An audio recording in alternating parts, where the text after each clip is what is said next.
Hi everyone, I'm Michelle Kelly. Welcome to Be in the Change. I'm going to get started by reciting my inspiration. Our deepest fear is not that we're inadequate. Our deepest fear is that we are powerful beyond measure. It is our light, not our darkness, which most frightens us. We ask ourselves, who am I to be brilliant, gorgeous, talented, and fabulous? Actually, who are you not to be? You are a child of God.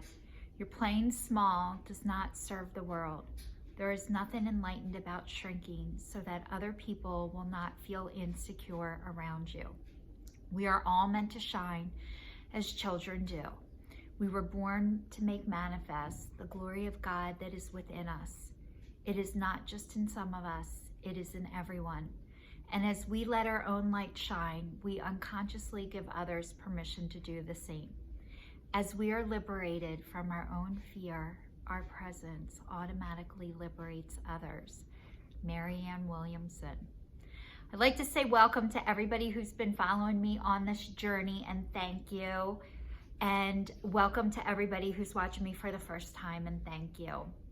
I started this out in 2019, stating out loud that I was breaking up with fear, I was breaking up with shame, and I was breaking up with guilt, followed by a video every week for an entire year as my New Year's resolution, and I was able to follow through, still going strong. And last year was to be kinder and more compassionate to myself and others. And this year was to break up with processed sugar. And I have to report to you guys that I ate processed sugar. I went back on it on Monday night. I ended up going to my grandmother's house, who passed away not that long ago, and I was talking to my aunt, and I got to pick out a couple of things that I saw that I liked, and a record that I was looking for.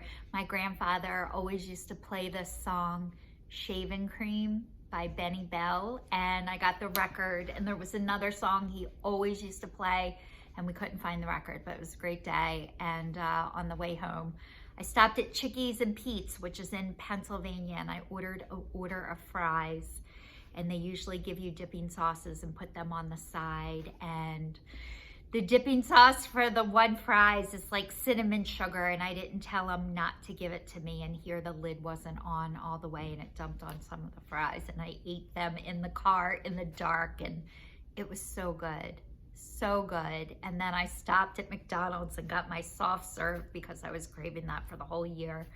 So this year, my New Year's resolution was to break up with processed sugar, and I am back on sugar. So at first I was like disappointed in myself, but not nearly as bad as I used to be. And I actually can't believe that I lasted as long as I did. And I'm really just trying to be kind and gentle with myself. And, you know, I'm going to see how bad I feel. I woke up the next day and my neck was killing me, which I have neck pain anyway. But every time something in my body hurts me, I always think it's all my fault, or I must have did something wrong to cause it. And sometimes that's not true. Sometimes things just, I have major neck problems from my car accident and even before. So I have herniated discs in my neck, and I have flare-ups, and whenever I get them, they kick my ass. And whenever, you know, I feel shitty, I feel like I must be doing something wrong. And a lot of times that's not true either. Sometimes you just feel shitty because you feel shitty. It's also, today is Thanksgiving, and you know, the holidays, it's so funny. I was watching Saturday Night Live. They did this skit last week. It was so funny about family, and they're making fun of family, and like how it's easier just to go to Target and buy $250 earbuds to ignore somebody than actually tell somebody in your family, I don't want to talk about politics, or I don't agree on this with you, or when you say this stuff to me, it really hurts my feelings. Like, it's easier just to throw money at it and get stuff and avoid it. And I am the first one in my family who stopped doing that. I stopped pretending like things were good when they weren't, and I couldn't fake it and just go and suck it up. And when you stop, when you're the first person to stop doing that, it's really hard, and you get rejected on every level, which I was rejected on every level anyway, but I just stopped the cycle of continuing to do it. So it's funny because I grew up in a family where sarcasm, people would come at you with sarcasm and laugh and think it was funny, and then I would get, Michelle, you're too sensitive. You know, and really I had feelings and I showed them. And when I showed my feelings and got crushed, I was rejected. So I learned how not to do that anymore, how not to keep going back to people who couldn't support me for support. So once I realized that and walked away from that, also another thing I want to tell you why it was easier for me to do that. Not only was my family, they were mean, there was no money. So, I honestly believe that if I thought I would have got a financial payoff in the end, I might have stayed. I don't know if I would have or not, but it was a lot easier to walk away when nobody would give you a dime anyway. Like if you were dying of dehydration, if somebody gave you a water, they would come back and say, you owe me $1 for the water and gas money that it took for me to go to the store and get it.